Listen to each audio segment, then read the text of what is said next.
إن الحمد لله نحمده ونصلي على رسوله الكريم أما بعد أعوذ بالله من الشيطان الرجيم بسم الله الرحمن الرحيم সবাই দোয়া পড়ব রব্বি ইশরাহ লি সাদরি ওয়া ইয়াসসির লি আমরি ওয়াহলুল উকদাতাম মিন লিসানি ইয়াফকাহু কওলি আল্লাহুম্মা ফাক্কিহনা ফিদ-দীন ওয়া আল্লিমনা আত-তা'ওয়িল اللهم اجعلنا منهم الذين آمنوا وعملوا الصالحات وتواصوا بالحق وتواصوا بالصبر أعوذ بكلمة الله التامات من شر ما خلق بسم الله الذي لا يضر مع اسمه شيء في الأرض ولا في السماء وهو لله আমরা শুরু করছি আমাদের আজকের সাপ্তাহিক তালিমি বৈঠক। আজকের তালিমে ইনশাআল্লাহ তাআলা আমরা গত দার্সের মতোই আল কোরআনুল কারীম থেকে নতুন একটা সূরা নিয়ে কথা বলবো। আমাদের আজকের নির্ধারিত সূরা হচ্ছে সূরাতুল ইখলাস। আচ্ছা, প্রথমে আসি যে সূরা শব্দের অর্থ কি। সূরা শব্দের অর্থ কি? অধ্যায়, অনুচ্ছেদ, চ্যাপ্টার। সূরা শব্দের আরেকটা অর্থ আছে, সেটা হলো উঁচু স্থান বা চূড়া, যেমন আমরা বলি পাহাড়ের চূড়া, এরকম উঁচু স্থান। এমনি সূরা বলতে অধ্যায়, অনুচ্ছেদ, চ্যাপ্টার বোঝায়, পাশাপাশি উঁচু স্থানও বোঝায়। তো সূরাতুল ইখলাস, যেটা অন্যান্য সূরাগুলোর ক্ষেত্রে আপনারা খেয়াল করবেন যে সূরার নাম ওই সূরার মধ্যে নির্ধারিত কোনো শব্দের মধ্যেই আছে। যেমন সূরা ফালাক, কুল আউযু বিরাব্বিল ফালাক, এখানে ফালাক শব্দ মওজুদ আছে। কুল আউযু বিরাব্বিন নাস, সূরার নাম সূরা নাস। এরকমই সূরাতুল বাকারা, সূরা বাকারার মধ্যে বাকারা শব্দ আছে কি নাই? আলে ইমরানের মধ্যে আলে ইমরান শব্দ আছে না? সূরা ইখলাসের মধ্যে ইখলাস শব্দ নাই। সূরা ইখলাসের মধ্যে ইখলাস শব্দ নাই। এই জন্য ইখলাস শব্দটা আলাদা করে শিখতে হবে। ইখলাস শব্দের অর্থ হচ্ছে একনিষ্ঠতা। ইখলাস শব্দের অর্থ একনিষ্ঠতা। প্রথম একটা কিস্সা বললাম, ওখানেও তো একটু ইশারা পাওয়া গেছে। ইখলাস শব্দের অর্থ হচ্ছে একনিষ্ঠতা, একাগ্রতা। আরও ভালো বাংলা কি হতে পারে?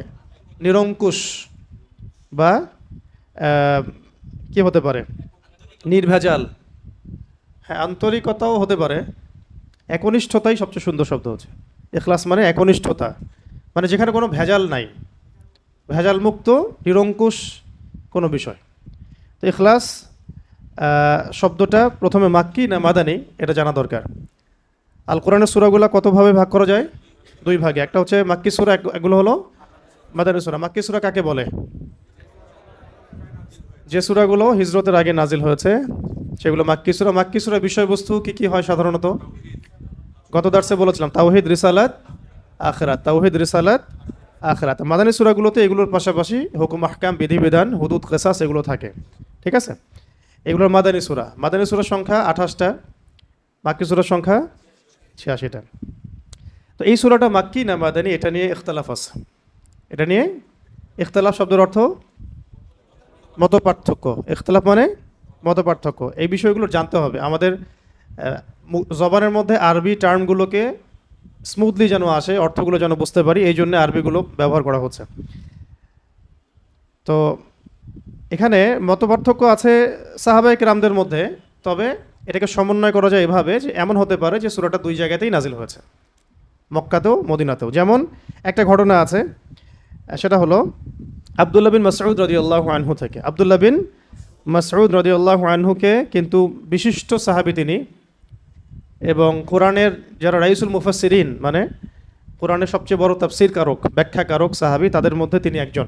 আব্দুল্লাহ বিন মাসউদ রাদিয়াল্লাহু আনহু আবু জেহেলের গর্দান কেটে নিয়ে আসছিলেন যে সাহাবী। আব্দুল্লাহ বিন মাসউদ কোন সাহাবী? আবু জেহেলের বদর যুদ্ধে গর্দান কেটে নিয়ে আসছিলেন যে সাহাবী।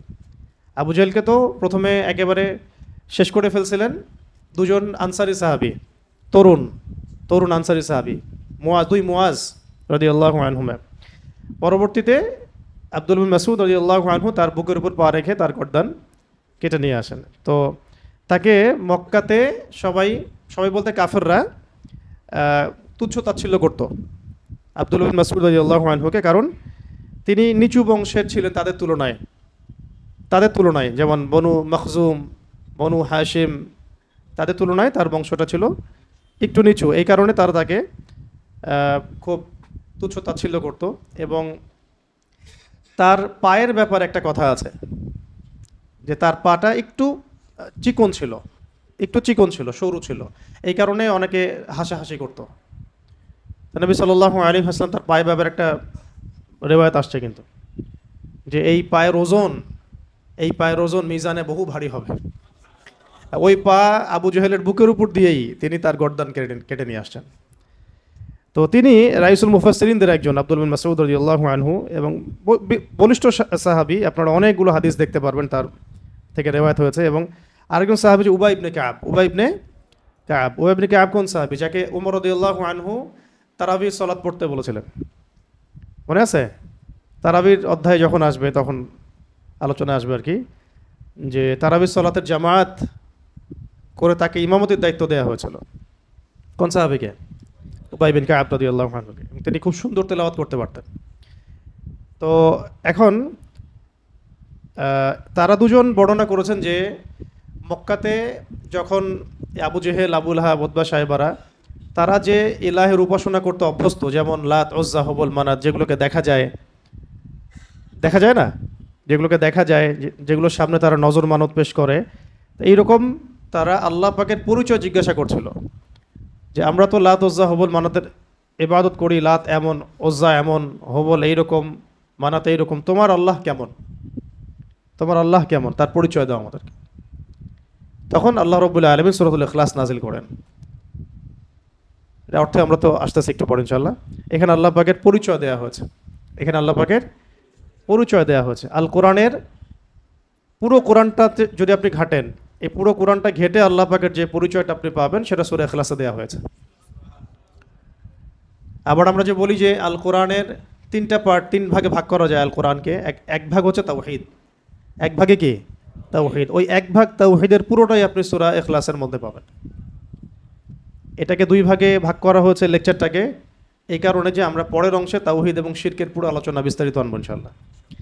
আচ্ছা, এরপরে আসেন, এই দুজন সাহাবী রেওয়ায়াত করেছেন যে এটা মাক্কি সূরা। মক্কায় আবু জেহেল, আবু লাহাবরা এইভাবে যখন তর্ক করছিল, আল্লাহ রাব্বুল আলামিন এইভাবে সূরা ইখলাস নাজিল করেন। আরেকজন সাহাবী আব্দুল্লাহ ইবনে আব্বাস রাদিয়াল্লাহু আনহু, উনিও বিখ্যাত সাহাবী, রাসূল সাল্লাল্লাহু আলাইহি ওয়াসাল্লামের চাচাতো ভাই আব্বাস রাদিয়াল্লাহু আনহু ছেলে। তো আব্দুল্লাহ ইবনে আব্বাস রাদিয়াল্লাহু আনহুকেও কিন্তু রাইসুল মুফাসসিরিন ধরা হয়। তিনি ছিলেন অনেক বড় একজন মুফাসসিরিন সাহাবীদের মধ্যে। তার ব্যাপারে রাসূল সাল্লাল্লাহু আলাইহি ওয়াসাল্লাম খাস করে দোয়া করেছিলেন। ঘটনাটা এমন ছিল যে একদিন নবী সাল্লাল্লাহু আলাইহি ওয়াসাল্লাম ওযু করছিলেন রাতের বেলা তাহাজ্জুদের সালাতের জন্য। ওযু করার আগে মানুষ তো একটু ওয়াশরুমে যায়। তিনি ওয়াশরুম থেকে বের হয়ে এসে দেখেছেন কেউ তার জন্য ওযুর পানি রেখে দিয়েছে। তখন তিনি জিজ্ঞাসা করেছিলেন যে কে আমার জন্য পানি রেখেছে। তখন আব্দুল্লাহ বিন আব্বাস রাদিয়াল্লাহু আনহু বলেছেন, আমি রেখেছি। নবী সাল্লাল্লাহু আলাইহি ওয়াসাল্লাম তখন তাকে খুশি হয়ে কাছে ডেকে বুকের সাথে জড়ায় ধরেন এবং তার বুকে হাত রেখে দোয়া করে দেন যে আল্লাহুম্মা ফাক্কিহহু ফিদ্দীন ওয়া আল্লিমহু তা'ওয়িল। দোয়াটা হচ্ছে আল্লাহুম্মা ফাক্কিহহু ফিদ্দীন ওয়া আল্লিমহু তা'ওয়িল।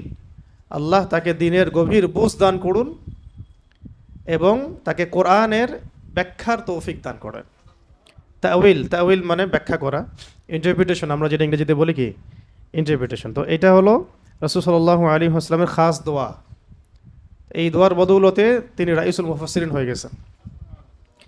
যদি আপনারা কখনো হজ উমরা করতে যান, সেখানে তায়েফ সফর থাকে, অনেকে যায় তায়েফে আব্দুল্লাহ বিন আব্বাস রাদিয়াল্লাহু আনহুর মসজিদ আছে, যেখানে তিনি দার্স দিতেন। সেখানে তার বাসা আছে এখনও, ওখানে তার কবর ওখানেই আছে। ওখানে গেলে এটা জিয়ারা করতে পারবেন ইনশাআল্লাহ, ঠিক আছে? তো উনি বলেছেন যে ইহুদিরা একবার এসে রাসূল সাল্লাল্লাহু আলাইহি ওয়াসাল্লামকে জিজ্ঞাসা করেছিল। তাদের ভাষণ এরকম ছিল যে আল্লাহ পাক তো ফেরেশতাদেরকে আলো দিয়ে সৃষ্টি করেছেন, নূর দিয়ে। ইবলিসকে মানে জিন জাতিকে আল্লাহ সৃষ্টি করেছেন আগুন দিয়ে। আল্লাহ পাক আসমানকে সৃষ্টি করেছেন ধোঁয়া দিয়ে, ধূম্র দিয়ে।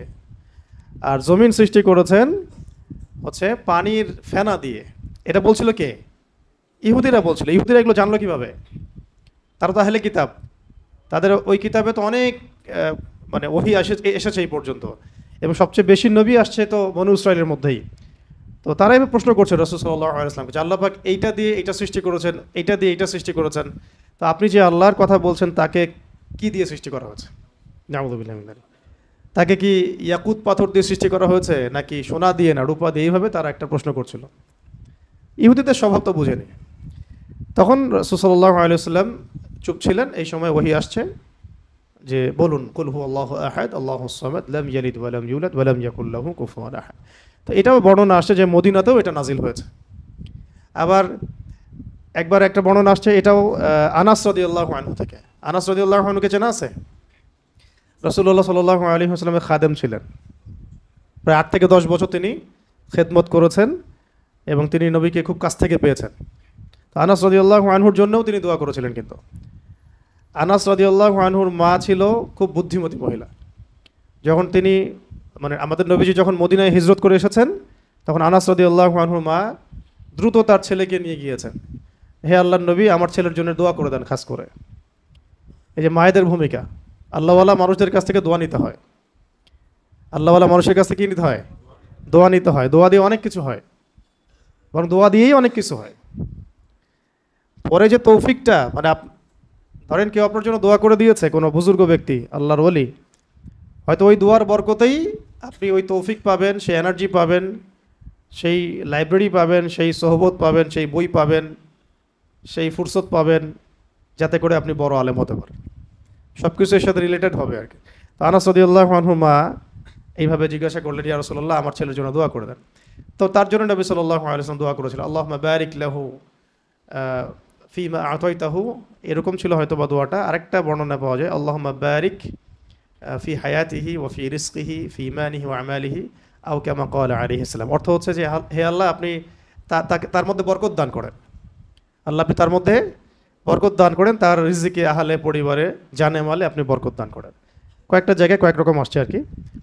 তো আমরা বলি না বারাকাল্লাহু ফিক, এরকম। তো এই বরকতে আনাস রাদিয়াল্লাহু আনহুর এমন অবস্থা হয়েছিল যে মদিনায় কারো বাগানে খেজুর না ধরলেও তার বাগানে খেজুর ধরত। এবং তিনি বলতেন যে তিনি সবচেয়ে শেষে ইন্তেকালকারী সাহাবীদের একজন, লম্বা নেক হায়াত পেয়েছেন নাকি, প্রায় 100 বছরের ঊর্ধ্বে তিনি বেঁচেছেন আনাস রাদিয়াল্লাহু আনহু। এবং ইসলামের এই প্রথম স্বর্ণযুগ তিনি পেয়েছেন। প্রথম স্বর্ণযুগ মানে আবু বকর সিদ্দিকের জামানা, রাসূলুল্লাহর জামানা তো পেয়েছেনই, আবু বকর সিদ্দিকের জামানা, উমর ইবনে খাত্তাবের জামানা, ওসমান রাদিয়াল্লাহু আনহুর জামানা, আলী ইবনে আবি তালেবের জামানা, এই জামানাগুলো তিনি পেয়েছেন। কত সৌভাগ্যের বিষয়। তো এখানে একটা বর্ণনা আছে, ওইটাও বলে দেই আপনাদেরকে। এখানে প্রাসঙ্গিক একটা হাদিসও আছে। নবী সাল্লাল্লাহু আলাইহি ওয়াসাল্লাম একটা জায়গায় সাহাবীরা প্রশ্ন করছিলেন যে ইয়া রাসূলুল্লাহ সবচেয়ে সৌভাগ্যবান ব্যক্তি কারা, সবচেয়ে সৌভাগ্যবান ব্যক্তি কাদেরকে ধরা হতে পারে? অনেক জায়গায় অনেক বর্ণনা আসছে, তবে একটা বর্ণনা আমি বলছি এখানে, যে এক জায়গায় নবী সাল্লাল্লাহু আলাইহি ওয়াসাল্লাম ইশারা দিয়েছেন, ইরশাদ করেছেন যে সবচেয়ে সৌভাগ্যবান তারা যাদের জন্যে নেক হায়াতকে লম্বা করা হয়েছে, নেক আমলকে বৃদ্ধি করা হয়েছে। চমৎকার উত্তরটা, যাদের জন্য নেক হায়াতকে লম্বা করা হয়েছে, নেক আমলকে বৃদ্ধি করা হয়েছে। হাদিসে আসছে এভাবে, লিমান তালা উমরুহু ওয়া হাসুনা আমালুহু, লিমান তালা উমরুহু ওয়া হাসুনা আমালুহু। তো এটা থেকে চাইলে আপনারা বা আমরা দোয়াও করতে পারি। মানে আরবি জানলে এগুলো থেকে তো আপনি দোয়া বের করে ফেলতে পারবেন। এই হাদিসটা পড়ে আপনি দোয়া করলেন যে হে আল্লাহ আমাকেও তাদের অন্তর্ভুক্ত করেন যাদের নেক হায়াতকে লম্বা করা হয়েছে, নেক আমলকে বৃদ্ধি করা হয়েছে। তো এটাকে এখন আরবি দিয়ে আপনি বললেই দোয়া হয়ে গেল, বা বাংলায়ও বলতে পারেন যদি আরবি না জানেন। তো আরবিটা হবে এরকম, আল্লাহুম্মা ইজআলনি মিনহুম, আল্লাহুম্মা ইজআলনি মিনহুম লিমান তালা উমরুহু ওয়া হাসুনা আমালুহু। ঠিক আছে, এটা আরবি শিখাই দিলাম। আল্লাহুম্মা ইজআলনি মিনহুম লিমান তালা উমরুহু ওয়া হাসুনা আমালুহু। এই দোয়াটাও আপনারা প্র্যাকটিস করতে পারেন, চাইলে আমল করতে পারেন। তো আনাস রাদিয়াল্লাহু আনহু বলছেন খায়বারের ইহুদিরা এরকম প্রশ্ন করেছিল। আবার নাজরান থেকে কিছু নাসারা আসছিল, নাজরান থেকে কিছু নাসারা আসে। নাজরান একটা জায়গা ছিল, খুব বিখ্যাত একটা জায়গা। কিন্তু এই নাজরানের খ্রিস্টানদের সম্পর্কে সূরা আল ইমরানেও আয়াত আছে, মুবাহালার আয়াতগুলো পড়বেন। তো এখানে তারা এসে জানতে চাইছে যে আল্লাহ রাব্বুল আলামিন কিসের তৈরি। নাউযুবিল্লাহি মিন যালিক।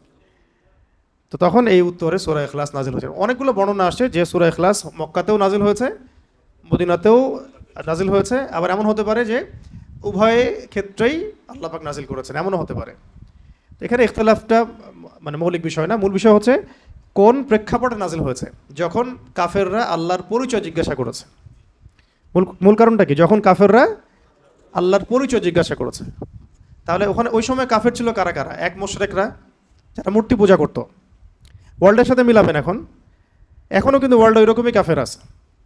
এক ধরনের কাফের ছিল ওই সময় আবু জাহেল, আবুল আহাবরা, যারা মূর্তি পূজারী, মুশরিক। এদেরকে কি বলে? মুশরিকিন। এরা ছিল মুশরিক। এক প্রকার কাফের ছিল যারা ছিল প্রকৃতি পূজারী, গাছপালা, চন্দ্র সূর্য এগুলো উপাসনা করত, এরাও মুশরিক।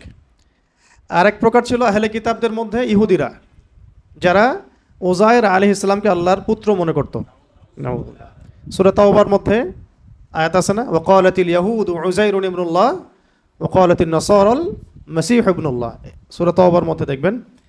তো আল্লাহ পাক উভয়কে ধ্বংস হোক বলেছেন, কাতালাহুমুল্লাহ, আল্লাহ এদেরকে ধ্বংস করুক।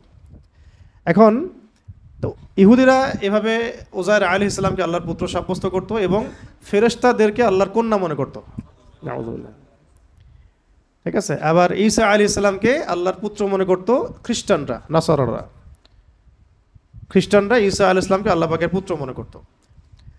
আরেক প্রকার কাফের ছিল আরবের মধ্যে, এদেরকে বলতো মাজুস। কি বলতো? মাজুস। মাজুস মানে হচ্ছে অগ্নি পূজারী। মাজুস মানে অগ্নি পূজারী। তাহলে কয় শ্রেণীর কাফের পেলেন? এক তো পুরো মুশরিক, মূর্তি পূজারী। এই ওয়ার্ল্ডে আছে, আমাদের রাষ্ট্রেও আছে, প্রতিবেশীতেও আছে। ঠিক আছে না? 2 নম্বর হচ্ছে প্রকৃতি পূজারী। প্রকৃতি পূজারীও কিন্তু আমাদের সমাজে আছে। এক প্রকার ছিল কাফের ওই সময় নাস্তিকও ছিল। এই দলিলটা সূরা মুমিনুনের মধ্যে আছে। এক প্রকার নাস্তিক ওই সময় ছিল। আমরা তো মনে করি যে নাস্তিকতাটা আসছে মনে হয় এই মডার্ন যুগেই, আসলে এমন না বিষয়টা।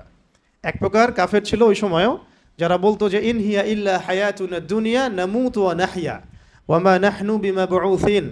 সূরা মুমিনুন পড়তে গেলে এটা পাবেন।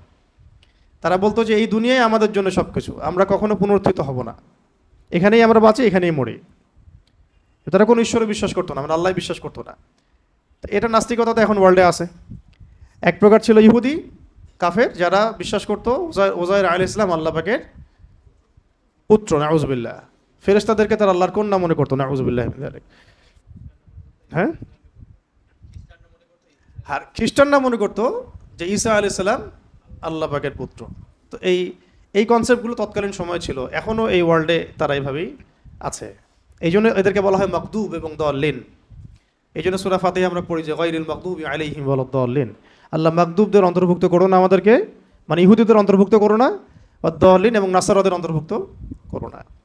এই জন্য ইব্রাহিম আলাইহিস সালাম সম্পর্কে কথা আসলে দেখবেন এই তিনটাই মেনশন করা হয়। মা কানা ইব্রাহিমু ইয়াহুদিয়্যান ওয়ালা নাসরানিয়্যা ওয়ালাকিন কানা হানিফান মুসলিমা, ওয়ালাকিন কানা হানিফান মুসলিমা। আরেকটা সূরা আছে ওয়ামা কানা মিনাল মুশরিকিন। তাহলে ইব্রাহিম আলাইহিস সালাম ইহুদি ছিল না, নাসারা ছিলেন না, এবং তিনি মূর্তি পূজারীও মুশরিকও ছিলেন না, তিনি ছিলেন একনিষ্ঠ মুসলিম। তো এই কারণে আকীদা পরিষ্কার করে ফেলতে হবে আর কি। এই ওয়ার্ল্ডের মধ্যে শুধুমাত্র মুসলিমরাই আল্লাহ রাব্বুল আলামিনকে এক সাব্যস্ত করে, আহাদ সাব্যস্ত করে, আহাদ, এবং তাকে মুসলিমরাই শুধু আস-সামাদ সাব্যস্ত করে। এবং আমরাই বিশ্বাস করি তিনি কাউকে জন্ম দেন নাই, লাম ইয়ালিদ ওয়ালাম ইউলাদ, এবং আমরাই বিশ্বাস করি ওয়ালাম ইয়াকুল লাহু কুফুয়ান আহাদ, তার সমতুল্যর কিছু নাই। তো এটা কিন্তু অন্য কোনো ধর্মের মধ্যে এই কনসেপ্ট নাই, কিন্তু না হিন্দু ধর্মে আছে, না খ্রিস্টান ধর্মে, না বৌদ্ধ ধর্মে, না মাজুস অগ্নি পূজারীদের মধ্যে। তো মাজুস কারা ছিল? পারস্যের মানুষরা মাজুস ছিল। এখনকার ইরাক ইরানের কন্টিনেন্টে ছিল পারস্যের মানুষরা ওই সময়, ওদেরকে মাজুস বলা হতো। তো এখনও এই মাজুসি এই ধর্ম সরাসরি না থাকলেও মুসলিমদের মধ্যে কিন্তু এই সমস্যাগুলো আবার আসছে আর কি।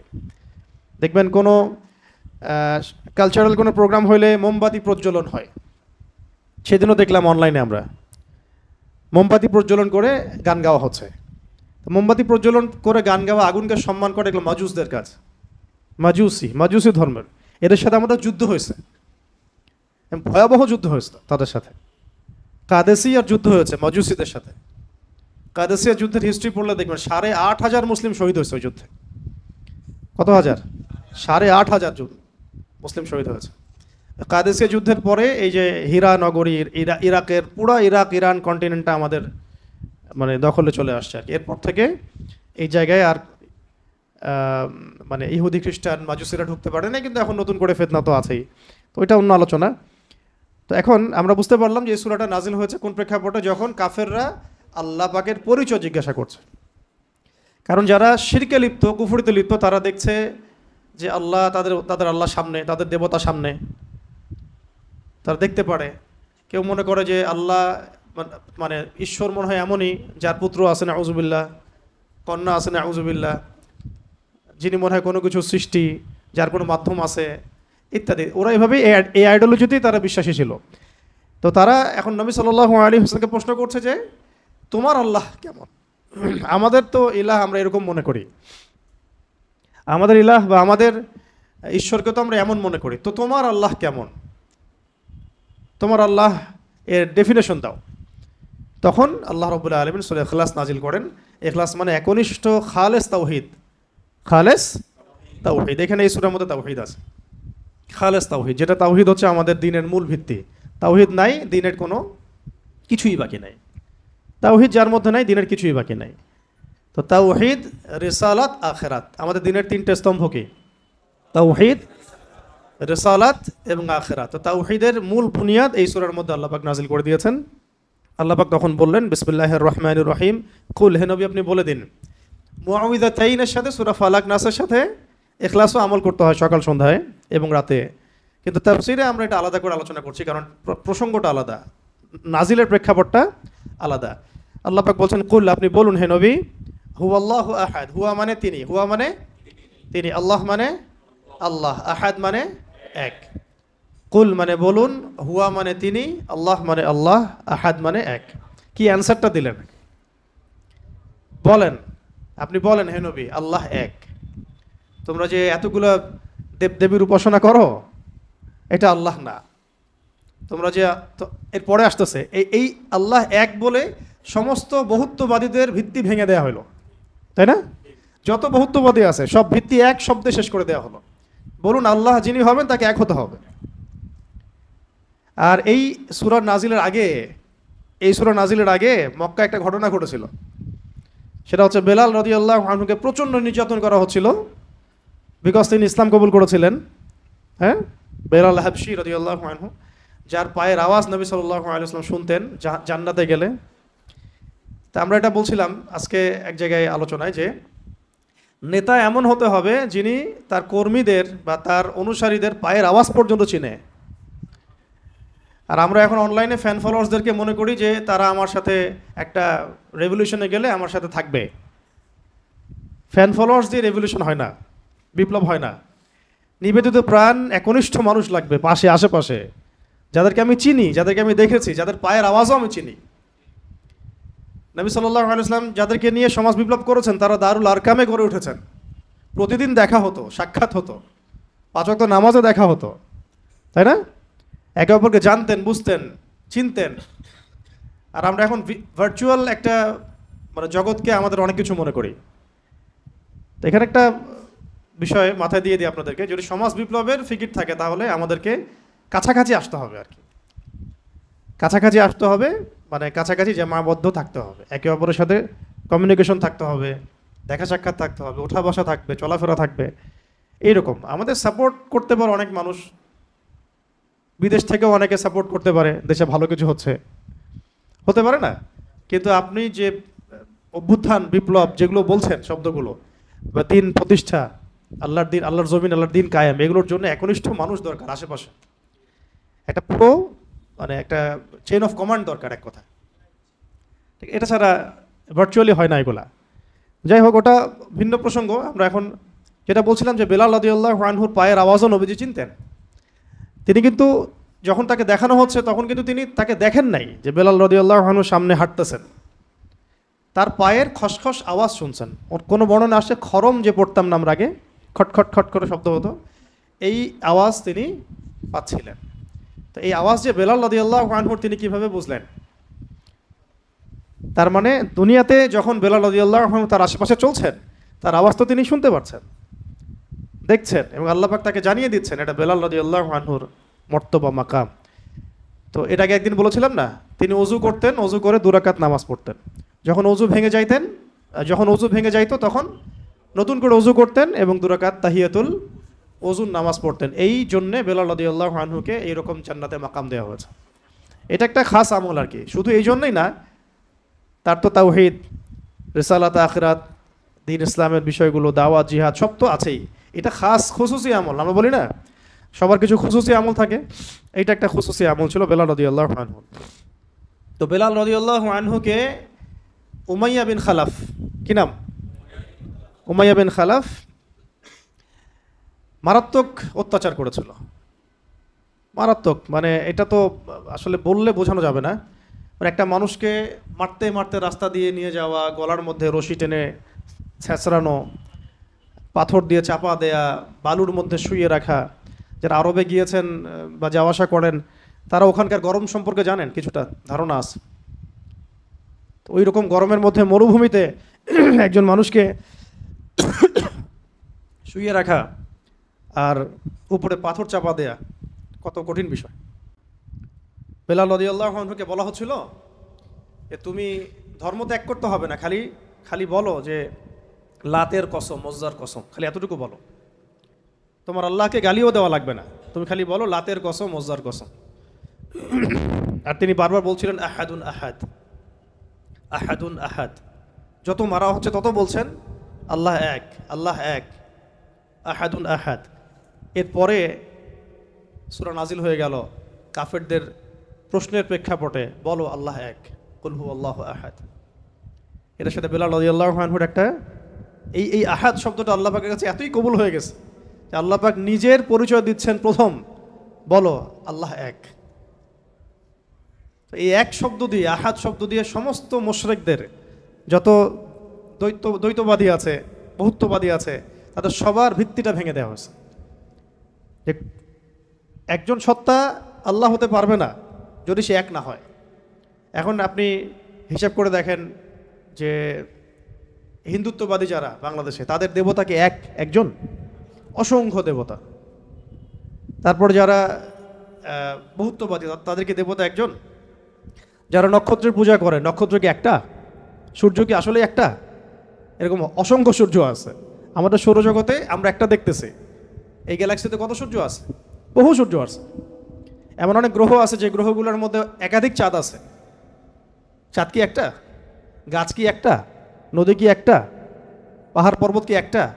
যার উপাসনা আমি করব তিনি এক হইতে হবে, এমন একজন যার কোনো মানে দ্বিতীয় কোনো সত্তা যার নাই, অদ্বিতীয় তিনি। খেয়াল করে দেখবেন এখানে ওয়াহেদ শব্দ আনা হয় নাই। ওয়াহেদ মানে কিন্তু এক, ঠিক আছে? ওয়াহেদের আবার এরপরে আপনি ইসনান, সালাসা আর এগুলোতে যেতে পারবেন, 2, 3, 4 যেতে পারবেন, কিন্তু আহাদ আলাদাভাবে আনা হয়েছে, এর ওয়াহেদ শব্দটা আনা হয় নাই। এখানে অনেক ব্যাপার আছে। তো এখানে মূল কথা হচ্ছে, প্রথম কথা যে যিনি আল্লাহ হবেন তাকে এক হতে হবে।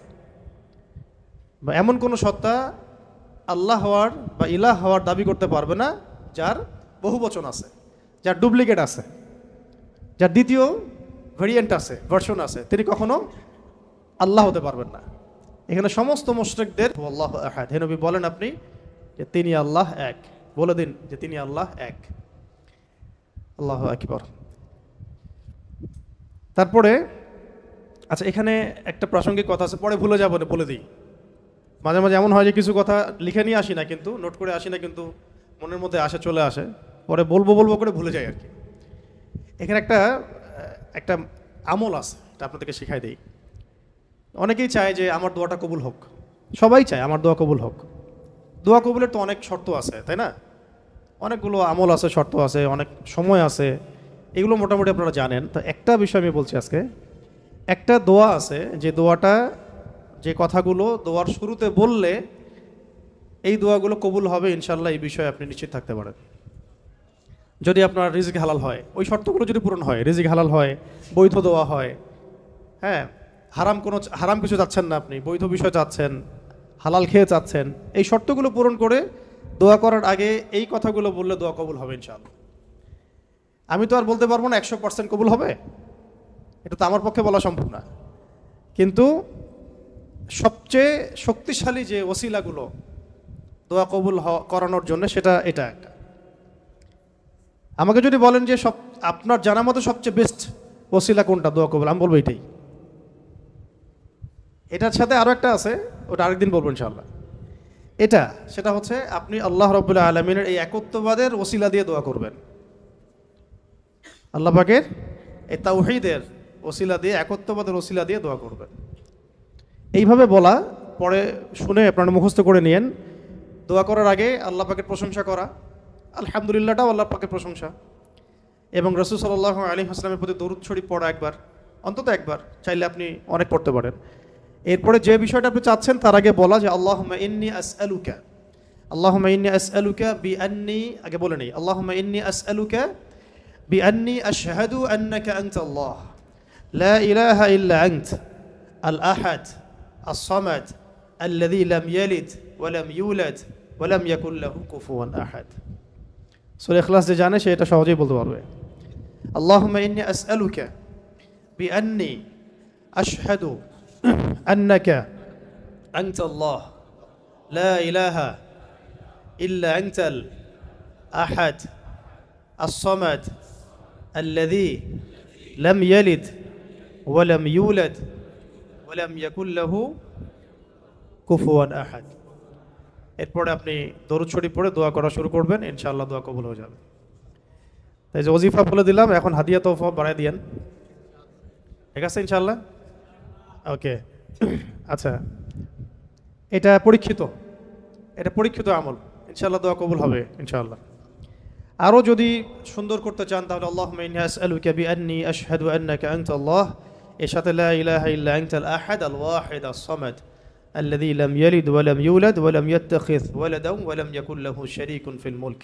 আরও বলা যায় ওয়া লাম ইয়াকুল লাহু কুফুয়ান আহাদ। আরেকটা আছে আল্লাহুম্মা ইন্নী আসআলুকা বিআন্নী আশহাদু আন্নাকা আনতাল্লাহ লা ইলাহা ইল্লা আনতাল হান্নান আল মান্নান বাদিউ আস-সামাওয়াতি ওয়াল আরদ ইয়া যাল জালালি ওয়াল ইকরাম ইয়া হাইয়্যু ইয়া কাইয়্যুম বিরহমাতিকা আস্তাগীথ।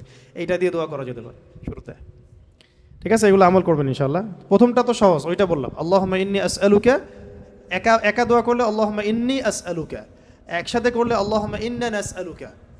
একা করলে আল্লাহুম্মা ইন্নী আসআলুকা, একসাথে করলে তখন আল্লাহুম্মা ইন্না নাসআলুকা বিআন্নী আশহাদু আন্নাকা আনতাল্লাহ লা ইলাহা ইল্লা আনতাল আহাদ আস-সামাদ আল্লাযী লাম ইয়ালিদ ওয়া লাম ইউলাদ ওয়া লাম ইয়াকুল লাহু কুফুয়ান আহাদ। এর অর্থ হচ্ছে, হে আল্লাহ, আমি এই ওসিলায় তোমার কাছে প্রার্থনা করছি, আর কি, এটা জেনে আমি তোমার কাছে প্রার্থনা করছি, এইটার দাবি দিয়ে আমি তোমার কাছে প্রার্থনা করছি যে তুমি এক, তুমি অমুখাপেক্ষী, তুমি কাউকে জন্ম দাও নাই, কারো কাছ থেকে তুমি জন্ম নেও নাই, তোমার সমতুল্য কিছু নাই। এইটার ওসিলা দিয়ে আল্লাহ আমি তোমার কাছে প্রার্থনা করতেছি। এর চেয়ে বড় ওসিলা হয়? তাওহীদের চেয়ে বড় ওসিলা হয় না। এরপরে আরেকদিন আরেকটা ইনশাআল্লাহ শেখাই দেব। এটা গেল ওই যে বললাম বেলাল রাদিয়াল্লাহু আনহুর অত্যাচারের পরে নাজিল হওয়ার পর আল্লাহ রাব্বুল আলামিন প্রথম জানাই দিলেন যে বলো আল্লাহ রাব্বুল আলামিন এক। এই এক দিয়ে কি হয়েছে, সমস্ত বহুত্ববাদীদের যে ধর্মবিশ্বাসের যে ভিত্তি, এটাকে ভেঙে দেওয়া হয়েছে, ঠিক আছে? 2 নম্বর হচ্ছে আল্লাহ পাক বললেন যে আল্লাহুস সামাদ, আল্লাহ অমুখাপেক্ষী শব্দটাকে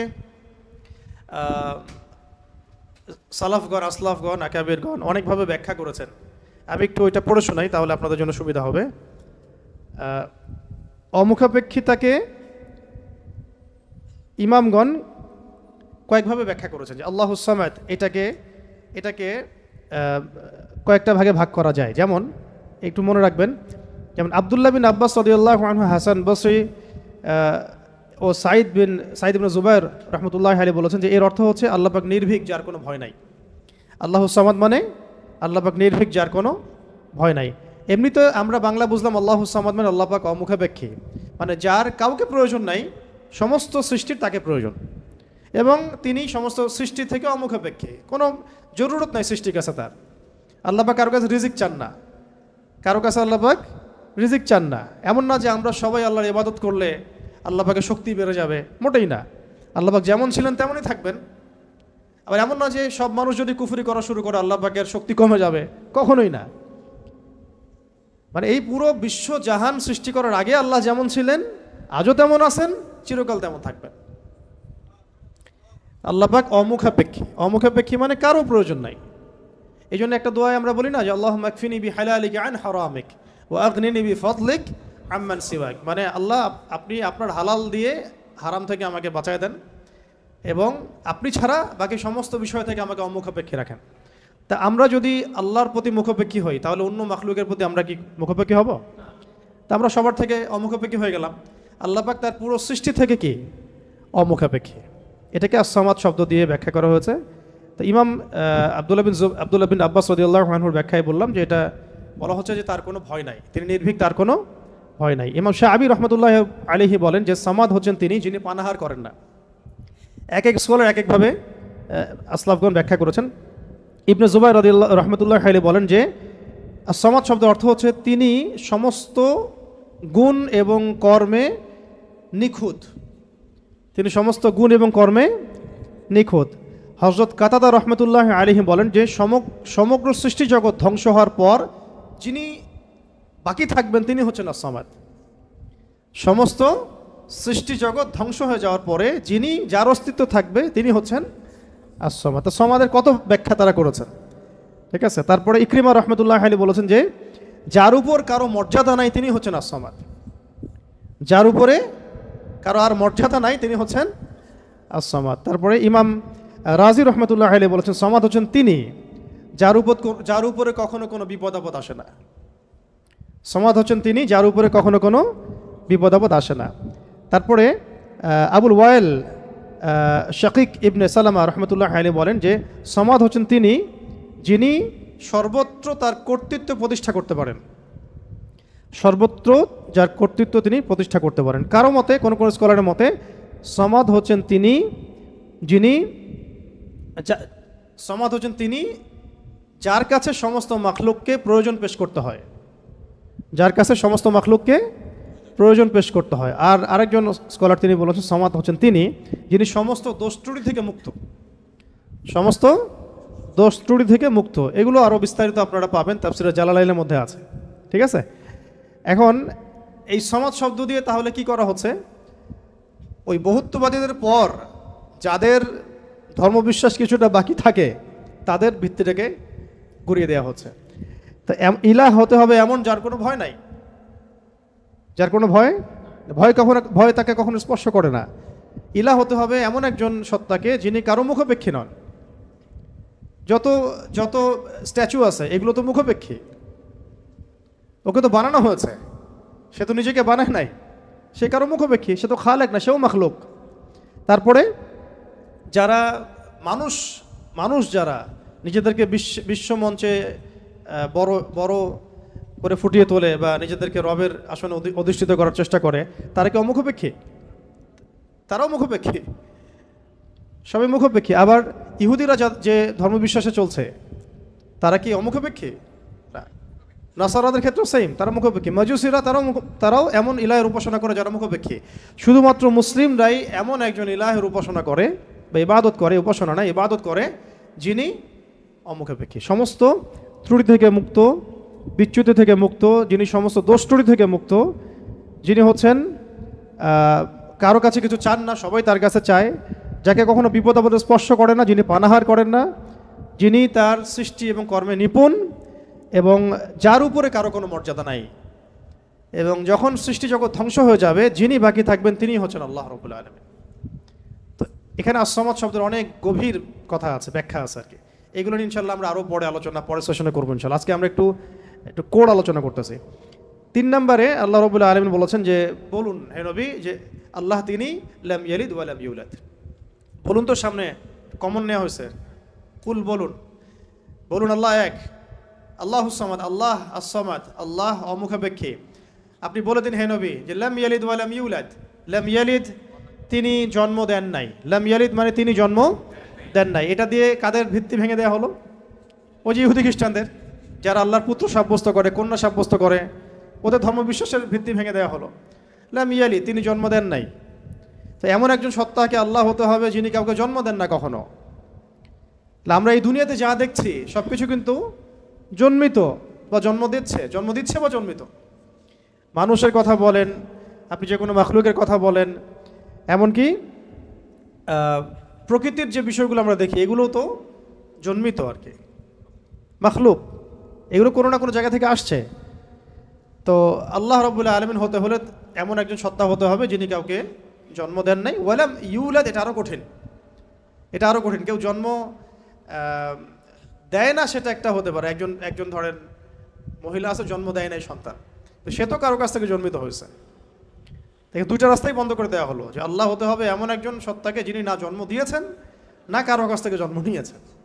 এটা আরও কঠিন, এবং এই কাঠিন্যের মধ্যে কোনো সত্তা পড়তে পারে না আল্লাহ ছাড়া।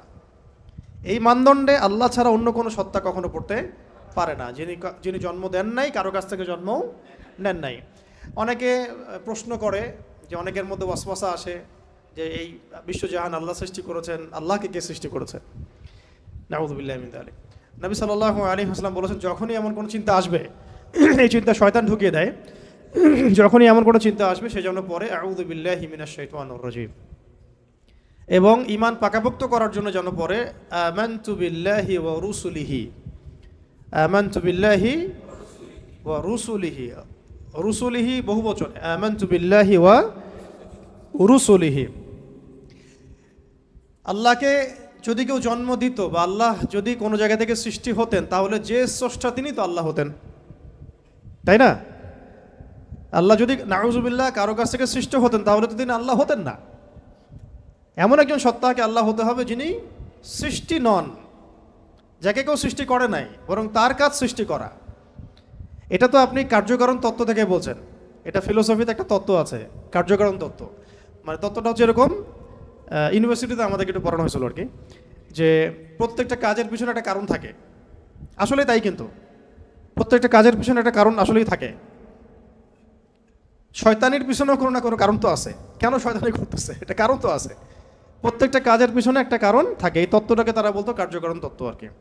তো এই তত্ত্ব থেকে তারা এই প্রশ্নটা উত্থাপন করেছে যে তাহলে আল্লাহকে কে সৃষ্টি করেছে? ঠিক আছে, এখানে এই তত্ত্বটা নিজেই তার দোষে ত্রুটিযুক্ত আর কি।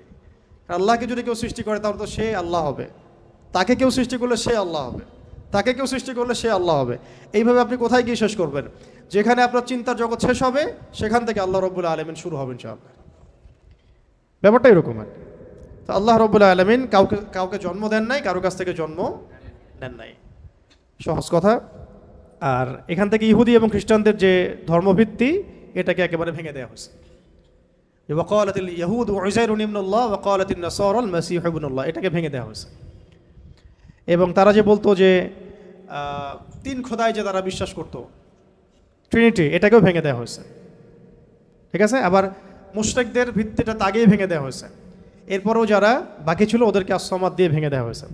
তার সবশেষ ওয়ালাম ইয়াকুল্লাহু কুফুয়ান আহাদ, ওয়ালাম ইয়াকুল্লাহু কুফুয়ান আহাদ। এটা এত কঠিন যে এটা মানে উতরে যাওয়ার মতো আসলে ক্ষমতা আল্লাহ ছাড়া কারোরই নাই, এটা অসম্ভব।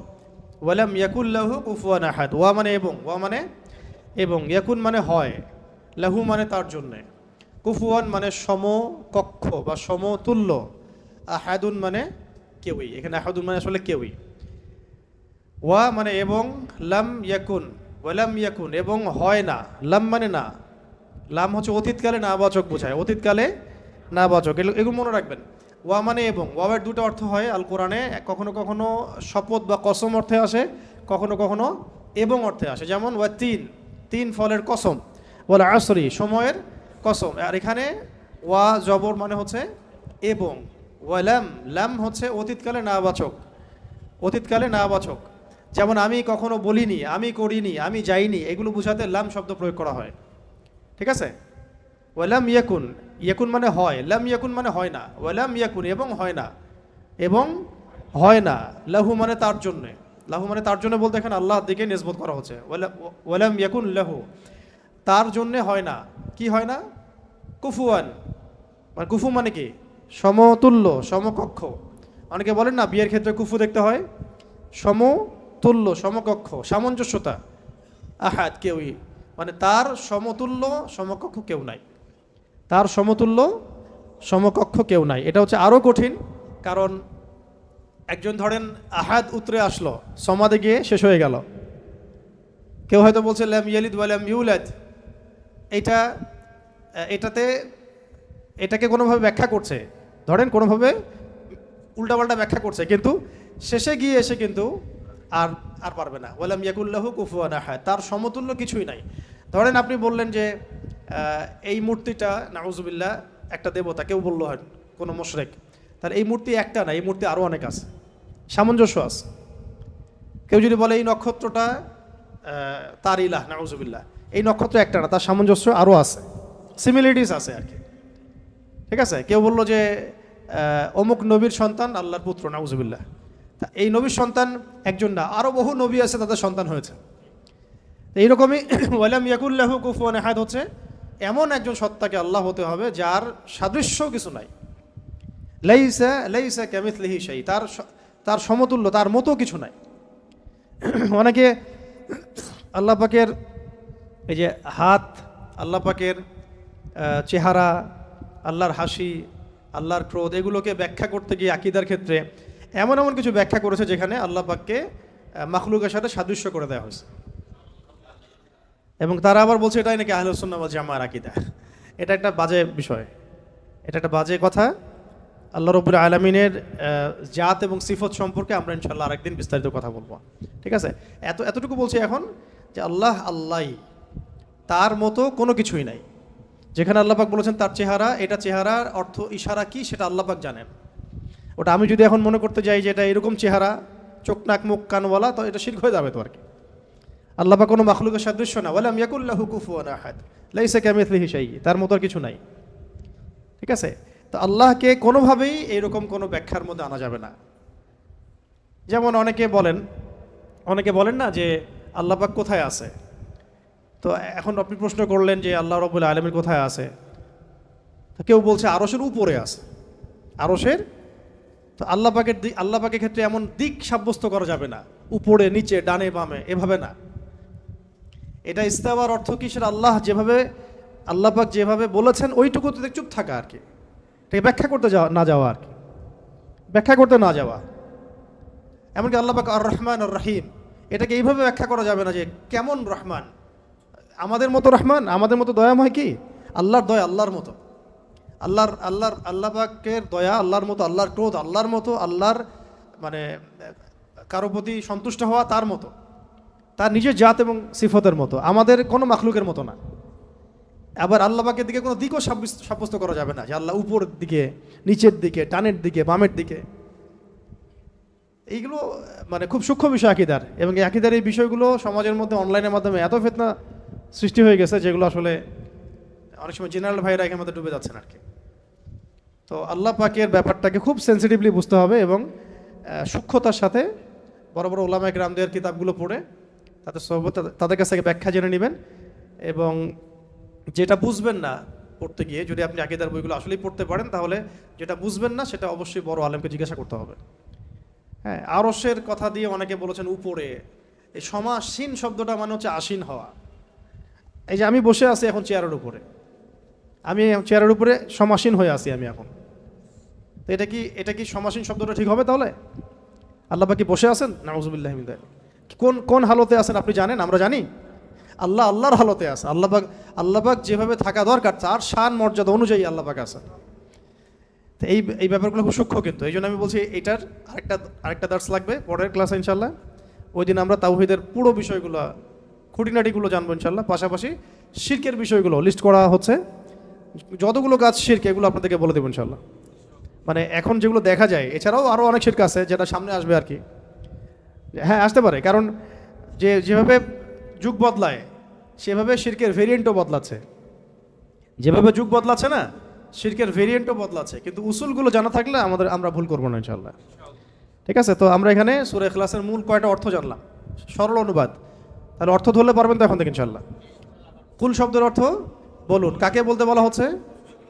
রাসূল সাল্লাল্লাহু আলাইহি ওয়াসাল্লামকে। কেন বলতে বলা হচ্ছে? কারণ কাফেররা জিজ্ঞাসা করেছে আল্লাহ কেমন, তোমার আল্লাহ কেমন, প্রকৃতি জিজ্ঞাসা করছে, আল্লাহ পাক সম্পর্কে জানতে চেয়েছে। আল্লাহ পাকের ডেফিনেশন কোন সূরা আছে? ইখলাস। এই সূরাকে বলা হয় তাওহীদের সূরা, একনিষ্ঠতা। ঠিক আছে, খালেস তাওহীদ। এবং কোরআনের যে 3টা ভাগের কথা বললাম 3 ভাগের 1 ভাগই হচ্ছে তাওহীদ। এই কারণে এই সূরাকে আল কোরআনের 3 ভাগের 1 ভাগ বলা। এখন বুঝতে পারছেন যে হাদিসে আসছে না যে এই সূরা ইখলাস হচ্ছে কোরআনের 1/3 সমান। 1/3 কেন? কারণ কোরআনের 3 ভাগের 1 ভাগ হচ্ছে তাওহীদ। এটা এভাবে আসে না কিন্তু যে 3 বার পড়লে 1 খতম হবে, এভাবে কিন্তু হাদিসে আসে নাই। এটা ব্যাখ্যা ওলামা ইকরামদের আসলাফদের অনেকের ব্যাখ্যা যে 3 বার পড়লে হয়তো 1 খতমের নেকি হয়ে যাবে। ইনশাআল্লাহ হতেও পারে, আল্লাহ পাক দিতেই পারেন, আল্লাহ পাক দিলে আমার সমস্যা কি? তো এইভাবে হাদিসে আসে না যে 3 বার পড়লেই 1 খতমের নেকি হবে, এইভাবে হাদিসে আসে না। আসছে যে এই সূরা হচ্ছে কোরআনের 3 ভাগের 1 ভাগ, 1/3 সমান, 1/3 সমান। এটাও একটা ব্যাখ্যা যে কোরআনের 3 ভাগের 1 ভাগ জুড়ে তাওহীদ আছে। বাকি 1 ভাগ কি আছে? বাকি 1 ভাগ আছে না, বাকি 1 ভাগ আছে ইতিহাস, হিস্ট্রি, পূর্ববর্তী নবীদের অনেক ঘটনা, এইগুলো আছে 1 ভাগ, ঠিক আছে। আর 1 ভাগ আছে আহকাম, হুকুম আহকাম, এগুলো করো এগুলো করো না, হ্যাঁ, দিক নির্দেশনা। আর এমনি আমরা বলছি আমাদের দিনের যে মূল 3টা ভিত্তি, সেটার মধ্যে একটা হচ্ছে তাওহীদ, একটা রিসালাত, একটা হলো আখিরাত। আচ্ছা, এখন আসেন শেষ করি, আমরা 10টা বেজে যাচ্ছে। এখন আর 2-1টা কথা বলে আমি শেষ করি যে আজকের মতো, যে আমরা জানলাম এই সূরা শানে নুজুল কি, অর্থগুলো কি। আচ্ছা, অর্থগুলো একবার রিপিট করে নেই। কুল মানে কি বলুন? হুয়া আল্লাহ, হুয়া মানে কি? তিনি, হুয়া মানে তিনি, এখানে আল্লাহকে সাব্যস্ত নিসবত করা হচ্ছে। আল্লাহ মানে আল্লাহ, আহাদ মানে এক। আচ্ছা, আল্লাহ শব্দটা কিন্তু নিজেই ইসমে আজম, আল্লাহ শব্দটা নিজেই কিন্তু ইসমে আজম। এটার সাথে প্রাসঙ্গিক বলে দিলাম, ওই দোয়াটা যদি করেন দোয়া করার আগে, তাহলে ইনশাআল্লাহ দোয়া কবুল হবে।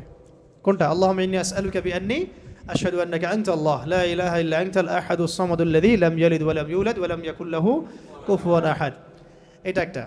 তারপরে আল্লাহ পাক বলছেন, বলুন তিনি আল্লাহ এক, আল্লাহুস সামাদ, আল্লাহ পাক অমুখাপেক্ষী, লাম ইয়ালিদ তিনি কাউকে জন্ম দেন নাই, ওয়া লাম ইউলাদ তাকেও কেউ জন্ম দেয় নাই, তাকেও কেউ জন্ম দেয় নাই। এটা প্যাসিভ, এটা মাজহুল আর কি, আরবিতে বলে মাজহুল, মানে প্যাসিভ।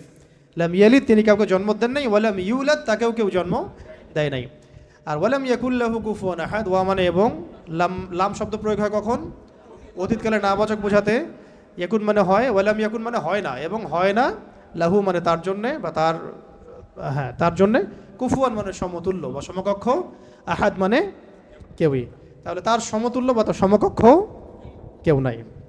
আচ্ছা, আজকে আমরা যতটুকু জানলাম আর কি, একটা হলো সূরাতুল ইখলাসের নামকরণ, তারপরে এর অর্থগুলো, এটা মাক্কি সূরা না মাদানী সূরা, এর শানে নুজুল, এগুলো জানা হয়েছে, এবং সংক্ষিপ্ত শাব্দিক অনুবাদ জানা হয়েছে। বাকি এর আরও বেশ কিছু বিষয় আছে, যেমন এর মধ্যে তাওহীদ আছে, তাওহীদের প্রকরণগুলো, যেমন তাওহীদের রুবুবিয়্যাত, তাওহীদে উলুহিয়্যাত, তাওহীদে আসমা ওয়া সিফাত, ইনশাআল্লাহ আমরা আগামী দার্সে জানবো। এবং তাওহীদের ফজিলত, তাওহীদ না থাকলে কি হবে, এবং তাওহীদের বিপরীত শিরক কাকে বলে, এবং এর ক্ষতিকর দিকগুলো কি কি, শিরকের কুফল এবং এর শাস্তি, এবং শিরকের প্রকারভেদ, যেমন আকীদার ক্ষেত্রে শিরক, আমলের ক্ষেত্রে শিরক, কথার ক্ষেত্রে শিরক, এবং গোপন শিরক বা রিয়া।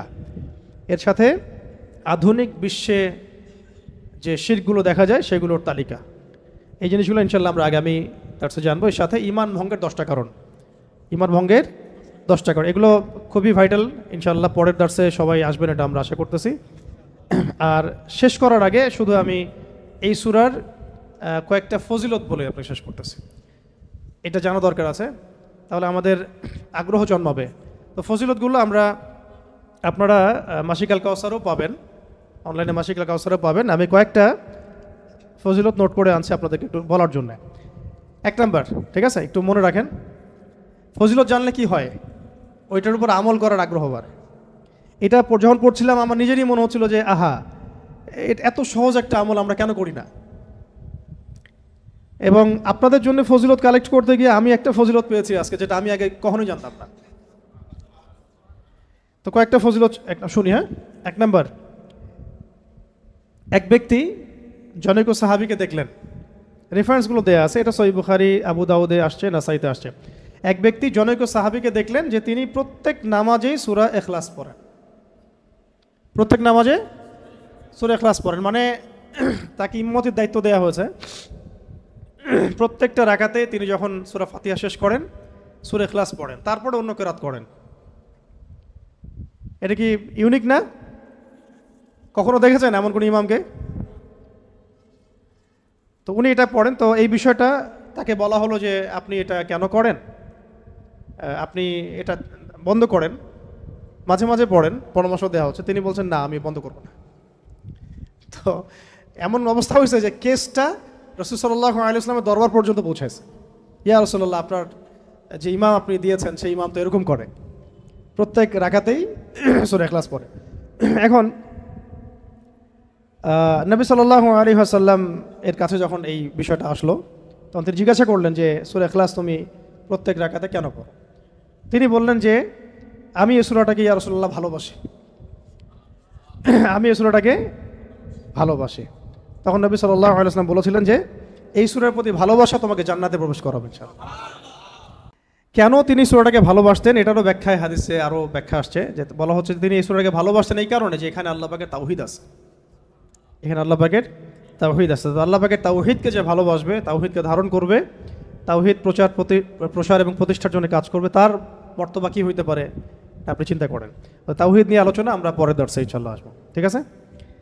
ওকে, আরেকটা বর্ণনা আসছে যে নবী সাল্লাল্লাহু আলাইহি ওয়াসাল্লাম একবার সব সাহাবীদেরকে, আশেপাশে যারা ছিলেন ওই সময়, সবাইকে জড়ো করলেন। তো তারা মনে করলেন যে খুব গুরুত্বপূর্ণ একটা হয়তো বড় কোনো নির্দেশনা আসবে। তো নবী সাল্লাল্লাহু আলাইহি ওয়াসাল্লাম সবাইকে জড়ো করে বললেন, আমি তোমাদের সবাইকে আল কোরআনের 3 ভাগের 1 ভাগ তেলাওয়াত করে শোনাবো। নবীজি বললেন সাল্লাল্লাহু আলাইহি ওয়াসাল্লাম, আমি তোমাদের সবাইকে আল কোরআনের 3 ভাগের পুরো 1 ভাগ তেলাওয়াত করে শোনাবো, সবাই এদিকে আসো, কাছে আসো। সবাই জড়ো হলেন।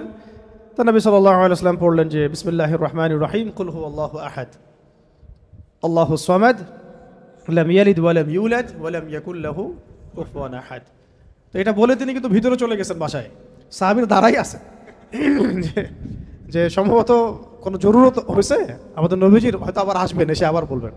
এসে তিনি বলছেন এটা হচ্ছে কোরআনের 3 ভাগের 1 ভাগ, এটা হচ্ছে কোরআনের 3 ভাগের 1 ভাগ। সুবহানাল্লাহ, সুবহানাল্লাহ। 3 ভাগের 1 ভাগের তো একটা ব্যাখ্যা আমি বললাম। এছাড়া এমনও যে 3 ভাগের 1 ভাগের তাওহীদের পুরো ফজিলত, তেলাওয়াতের নেকি আল্লাহ পাক দিয়ে দিতে পারেন ইনশাআল্লাহ। এখান থেকে অনেক স্কলার ব্যাখ্যা করেছেন যে 3 বার পড়লে 1 খতমের নেকি হবে, তবে এইভাবে সরাসরি হাদিসে আসে নাই। আচ্ছা, আরেকদিন 3 নম্বর হাদিস, নবী সাল্লাল্লাহু আলাইহি ওয়াসাল্লাম বললেন, এটা হাদিসে আসছে আবু সাঈদ খুদরি রাদিয়াল্লাহু আনহু থেকে, তিনি বললেন যে তোমরা কি প্রত্যেক রাতে, রাতের বেলা এটা পড়তে বলা হচ্ছে, তোমরা কি প্রত্যেক রাতে কোরআনের 1/3 তেলাওয়াত করতে পারো না? তোমরা কি প্রত্যেক রাতে আল কোরআনের 1/3 তেলাওয়াত করতে পারো না? সাহাবীরা বললেন, ইয়া রাসূলুল্লাহ, বিষয়টা তো অনেক কঠিন মনে হচ্ছে। তখন নবী সাল্লাল্লাহু আলাইহি ওয়াসাল্লাম বললেন, না, এটা সহজ, আমলটা সহজ, কারণ সূরা ইখলাসই হচ্ছে কোরআনের 1/3। সূরা ইখলাস হচ্ছে আল কোরআনের 1/3। এইরকম সাহাবীগণ অন্য বর্ণনায় বলেছেন যে ইয়া রাসূলুল্লাহ, আমরা তো দুর্বল, আমরা প্রতি রাতে 1/3 কেমন করে তেলাওয়াত করব? তো নবীজি বললেন যে বলো, কুল হুয়াল্লাহু আহাদ, আল্লাহুস সামাদ, লাম ইয়ালিদ ওয়া লাম ইউলাদ। আল্লাহ তাআলা পুরো কোরআনকে 3 ভাগে ভাগ করেছেন। একটু আগে আমি বললাম আল্লাহ তাআলা পুরো কোরআনকে 3 ভাগে ভাগ করেছেন, এর মধ্যে সূরা ইখলাসটাই 3 ভাগের 1 ভাগ।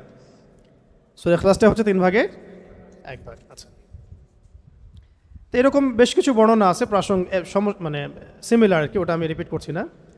তবে আমি যে কয়েকটা বলতে চাচ্ছিলাম সেটা হলো যে এটা 4 নাম্বারটা, এটা ভালো করে শোনেন, খুব ভালো করে শোনেন। একবার নবী করিম সাল্লাল্লাহু আলাইহি ওয়াসাল্লাম একটা সফরে ছিলেন এবং সফরে তো অনেক ঘটনাই ঘটে। এক পর্যায়ে জনৈক সাহাবীকে তিনি শুনলেন তিলাওয়াত করছেন, কুল ইয়া আইয়ুহাল কাফিরুন। কোন সূরা? সূরা কাফিরুন তেলাওয়াত করছেন, কুল ইয়া আইয়ুহাল কাফিরুন। তিনি শুনলেন এক সাহাবী তেলাওয়াত করছেন। এটা শোনার পরে তিনি বললেন যে সে শিরক থেকে পবিত্র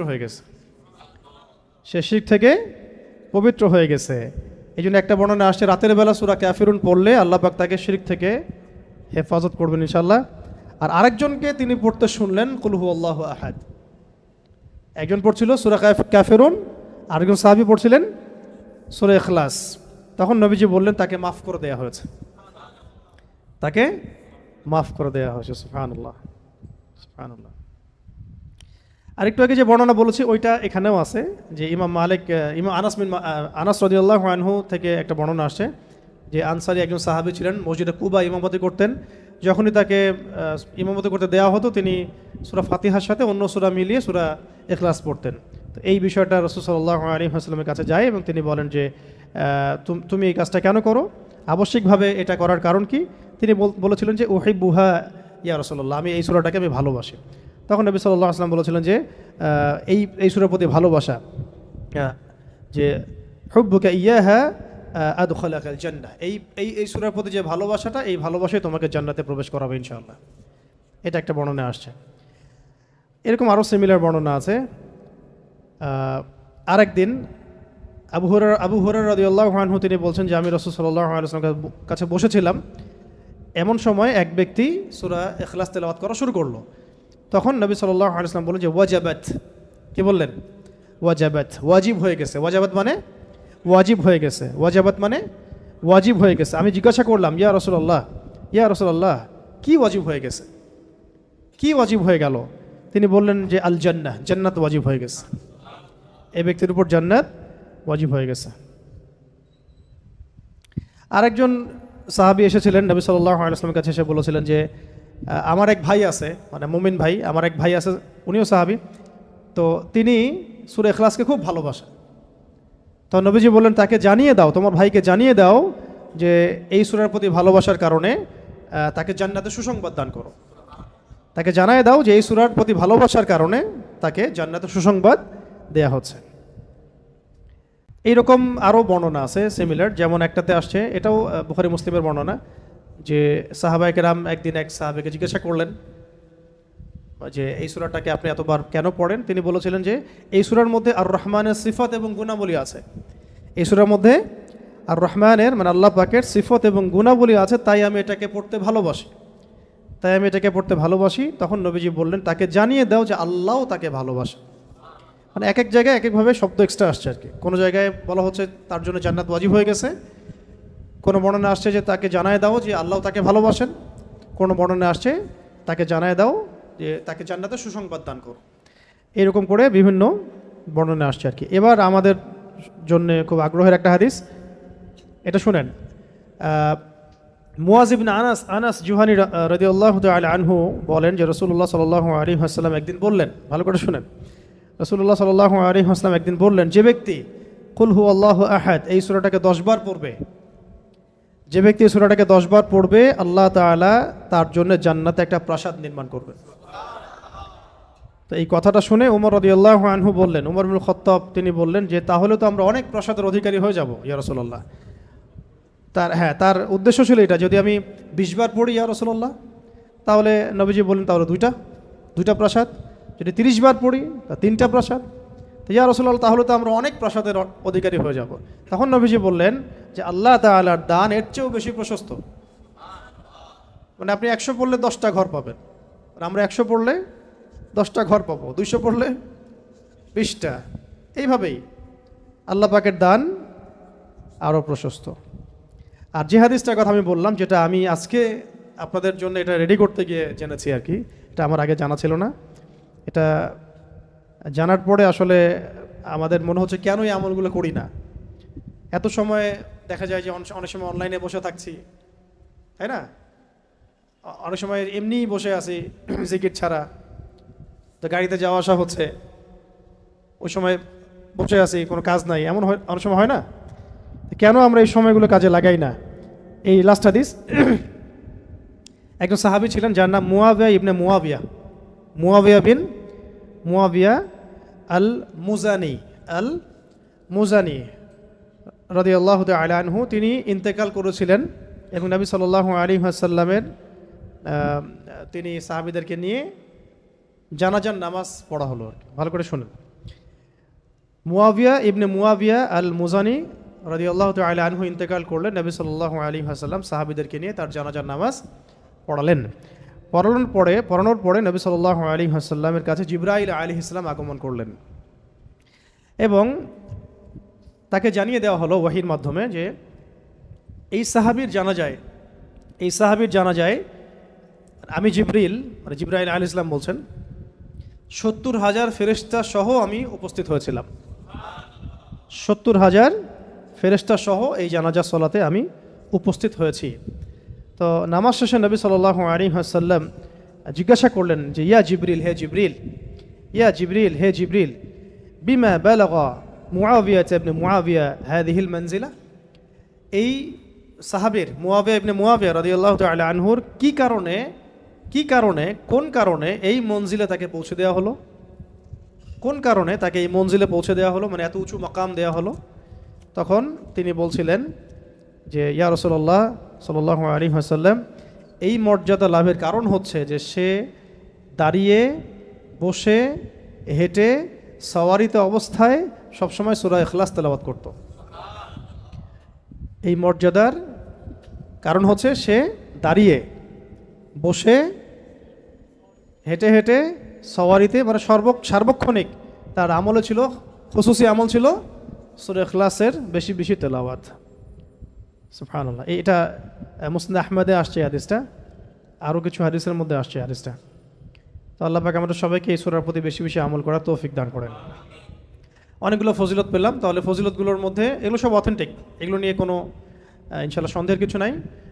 কিছু কিছু বইয়ের মধ্যে দেখা যায় যে 400 পড়লে, 1000 পড়লে কিছু কিছু আমল দেয়া আছে, এগুলো সনদগুলো সহি না এবং এগুলো দুর্বলতা আছে। তো ওইগুলো আমরা এখানে আলোচনা আনলাম না। মূল যে বিষয়গুলো সেগুলো বললাম যে এই সূরা প্রথমত রাতের বেলা পড়তে হবে, মানে আমরা পড়বো ইনশাল্লাহ। তারপরে সূরা ফালাক, নাস, ইখলাস, এটা তো সকাল সন্ধ্যায়, আবার ঘুমানোর সময়ও। ঠিক আছে, এটা গেল 3টা আমল। আরেকটা হলো অন্তত পক্ষে 10 বার দিনে, 10 বার তো পড়াই যায়। নিজের উপর এটা কিন্তু আমল হিসাবে নিয়ে নেওয়া যায়, আমি 10 বার পড়বো সারাদিনে। হ্যাঁ, একটা অট্টালিকা 10 বার পড়লে একটা প্রাসাদ, জান্নাতে একটা প্রাসাদ। 20 বার পড়লে 2টা, 30 বার পড়লে 3টা। যত বেশি পড়বে তত বেশি। সবচেয়ে বড় কথা, এই সূরার মধ্যে আল্লাহ পাকের তাওহীদ আছে এবং এই তাওহীদকে যে ভালোবাসবে আল্লাহ তাকে ভালোবাসবেন। এই সূরাকে যে মহব্বত করবে আল্লাহ তাকে মহব্বত করবেন। এই সূরাকে যে ব্যক্তি তাওহীদের কারণে মহব্বত করে, আল্লাহ পাকের জাত এবং সিফাতের কারণে মহব্বত করে, আল্লাহ পাক তাকে জান্নাতে প্রবেশ করাবেন। তো এখানে সবচেয়ে মূল কথাটা হচ্ছে আল্লাহ পাকের তাওহীদ। এই তাওহীদ কি, তাওহীদ কত প্রকার, তাওহীদের প্রকারভেদগুলো কি কি, তাওহীদের বিপরীত কি, শিরক কত প্রকার, ঠিক আছে, কি, কেন, এর ক্লাসিফিকেশনগুলো, এইগুলো ইনশাআল্লাহ আমরা আগামী দার্সে জানবো ইনশাআল্লাহ। ঠিক আছে, আজকে এই পর্যন্ত থাক। আগামী দার্সে সবাইকে আসার আমন্ত্রণ জানাচ্ছি। আল্লাহ পাক আমাদের সবাইকে সূরাতুল ইখলাস বিশুদ্ধ করে তিলাওয়াতের, এর মর্ম বোঝার এবং এর উপর নিয়মিত আমল করার তৌফিক দান করেন। এবং সূরা ইখলাসের মধ্যে যে তাওহীদ আছে, এই তাওহীদটা নিজের জীবনে, আকীদায়, আমলে, নিজের আখলাকের মধ্যে প্রতিষ্ঠা করা এবং এই তাওহীদের ব্যাপক প্রচার প্রসার প্রতিষ্ঠায় নিজেদেরকে আত্মনিয়োগ করার তৌফিক আল্লাহ পাক আমাদেরকে দান করে নেন। ওয়া আখিরু দাওয়ানা আনিল হামদুলিল্লাহি রাব্বিল আলামিন। আমরা সবাই দোয়া পড়ব, সুবহানাকা আল্লাহুম্মা ওয়া বিহামদিক আশহাদু আল্লা ইলাহা ইল্লা আনতা আস্তাগফিরুকা ওয়া আতুবু ইলাইক।